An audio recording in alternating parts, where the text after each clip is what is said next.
we do a very bad job of maintaining this country, but whoo, we do war amazing, baby. And and the ways in which American militarization presents itself globally, the microcosm of that is evident right here on the streets of America.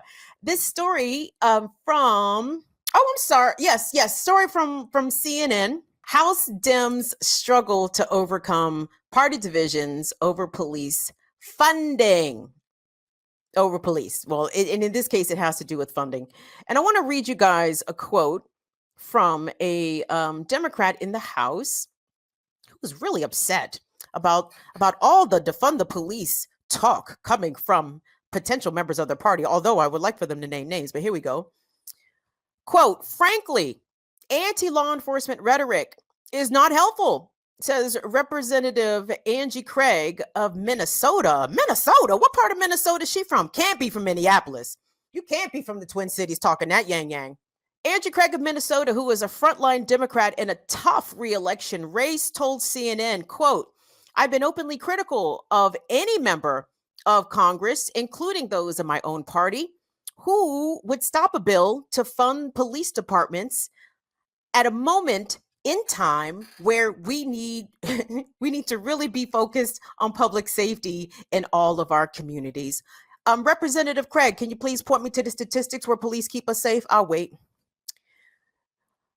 The piece goes on. For months, a group of House centrists, what is that? A group of House centrists scarred by a tougher than expected 2020 election cycle when the GOP's attacks on Democrats around, quote, defunding the police succeeded in some key races, have been pressing for a floor action on the package of bills designed to boost police funding. Now, I'm very curious. Like, I kind of thought this was a foregone conclusion, because this is what reaching across the aisle is, right? These are the things that are of bipartisan agreement, that is funding the police to the teeth. But they're claiming this as an intra-party struggle, which I sort of do not believe here. But then the effort has been hampered by long-running divisions between the moderate and progressive wings of the party, with lawmakers still hung up over language to ensure accountability for police officers. Despite months of talks, House Democrats, who are working with a razor-thin majority, have yet to reach a deal over the issue. In a sign of how tricky the issue has become, they have had to drop at least one police funding measure sponsored by Representative Abigail Spanberger, former CIA, of course. I'm sure Abigail Spanberger got to be a very successful op. She managed to get from the CIA into Congress. So yeah, she's doing very well. Who is a vulnerable House Democrat from Virginia, from the negotiations, citing a lack of a path forward. By the way, Abigail Spanberger's race in Northern Virginia, if it is razor thin, then that is a reflection on her, because her opponent, respectfully, is a fucking nut. Okay, she is out there. She has been on the record. I think her name is Yeslia Vega, and she's a Republican. And she has said, first of all, she's very pro-life rather, and she said that she did not believe that a woman could be raped. Right? That she did not believe that a woman could become pregnant from a rape, and if that a woman dies whilst giving birth or whilst pregnant, then that was God's decision. And if Abigail Spanberger is not doing well against her, baby, that is an indictment on Lady Abigail. Let me read this quote here from the CNN piece. So, quote, I don't see any reason why that should be hard, says Representative Tom Manowski, who is a New Jersey Democrat whose seat is targeted by Republicans. Quote, we have a political party in America led by people who want to defund the police. It's not the Democrats. We have a chance to demonstrate that by passing these bills. Well, who wants to defund the police? Not the GOP. I don't believe that at all. But it's interesting that this is playing out like this. So in anticipation of the midterm elections, It's very strange that the police funding is a central issue compared to everything else that's going on, right? The inflation crisis that we are experiencing, we're still dealing with the pandemic, and then quite obviously the issue of abortion. And police is now the issue of police funding is a very important one to me, but the problem is I don't look to anybody in the Democratic Party that is going to truly address this with any seriousness or any zeal. The third most powerful Democrat, James Clyburn, who's the majority whip in the House. Clyburn called to fund the police a catchy slogan.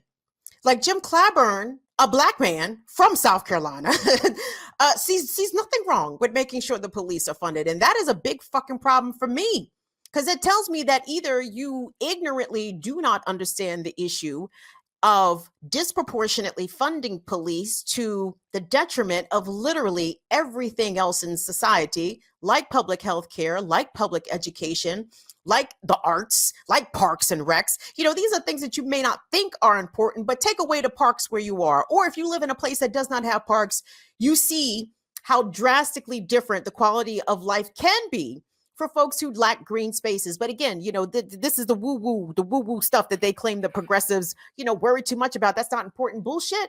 Yes, it is. And the thing is, you can fund all of these things if you cut them damn police budgets. And when we examine truly the function that police serve in our society, they are there to keep the poor in place, definitely to keep the blacks in place. You know what I'm saying? I mean, sorry, let me reverse that order. To keep the blacks in place first, then the poor's, and then to make sure that rich people feel safe and that their property is always protected at all times, and to cover for them when they commit more egregious crimes than the societal determined, sometimes survival behaviors that are criminalized, right? Because those who are rich and powerful oftentimes do far more harm to society, to the environment, to individuals than those who are doing something, say, like shoplifting, which, was a major crime surge over the summer because law enforcement had to crack down on all those shoplifters. Meanwhile, the power grid in Puerto Rico was set to fail. Meanwhile, arsenic was in the pipes at the Joseph Reed's homes in the East Village. Meanwhile, Flint still doesn't have access to clean water everywhere. Meanwhile, the water treatment facility was getting ready to fall the fuck down in Jackson, just, if it rained too hard. So, but it's so important that Democrats make sure that everyone is on board to get this police funding bill in action. This is the problem, everybody. When we look at the desire, I mean, they're almost slobbering at this point. And this is the Democrats, right? And the GOP, make no mistake about it, is of the exact same mind when it comes to funding the police and when it comes to sending all this money to Ukraine. Now, I know we've had some Republicans kind of be a little lukewarm. They're kind of hemmed and hawed. I don't know about Ukraine. But at the end of the day, they know that it serves American interests to make sure that the Department of Defense, that the Pentagon is spending billions and billions of dollars because they are beholden to the lobbyists of the defense industry lobby, right? We all know this. The people do not dictate to members of Congress what the agenda is. The lobbyists do. The money does. And the money said, we got to go let the chopper sing in Ukraine. We have to go over there and support this white on white violence and support the Nazis. I'm sorry. In this white on white violence. That is the Biden priority. That is the Biden priority. And Joe Biden is responsible for in part for the re-hyper militarization of the American police force. The 1994 crime bill, I even don't think it gets its proper reverence for how evil and how targeted it was towards the Black community. And I've said this on other programs before, and I'm going to say it right here. I take what the crime bill did very personally. The crime bill was passed into law in 1994. I was a teenager. I was in high school. The effects of those laws, those mandatory minimums of the police stopping and searching us, putting possession charges on people for stems and seeds, that was Joe Biden's doing. Joe Biden fucked up the dating pool for me and my whole generation, particularly black women, because you done locked up all the black men, 30, 40, 50% of the black men, 60% of the black men now have criminal charges for stupid shit, drugs, right? Shit that should not even be illegal in the first place, because the war on drugs had been an abject failure. But what they did manage to do was to ruin millions of people's lives in pursuit of this unattainable goal of defeating the war on drugs. So these things are extremely linked. The willingness to fund the police to the hilt, to the exclusion of everything else, and the hypermilitarization that we're seeing happening in Ukraine. And be clear, these are Democrat priorities, right? You can't, nobody can point the finger at, oh, look at Trump. Trump's trying to fund the police, right? Nope, this ain't Trump. Oh, look, Trump's trying to go over there and start a new war. No, this ain't Trump. And I'm not even saying Trump would be better. Of course not. But the point is that they are two heads of the same hydra. And to me, one is not morally superior than the other. One just speaks a little bit better than the other. Thanks for watching, and make sure to tune in to Status Coup's daily live stream Monday through Thursday at 5 o'clock Eastern Time and Fridays at 4 o'clock Eastern Time.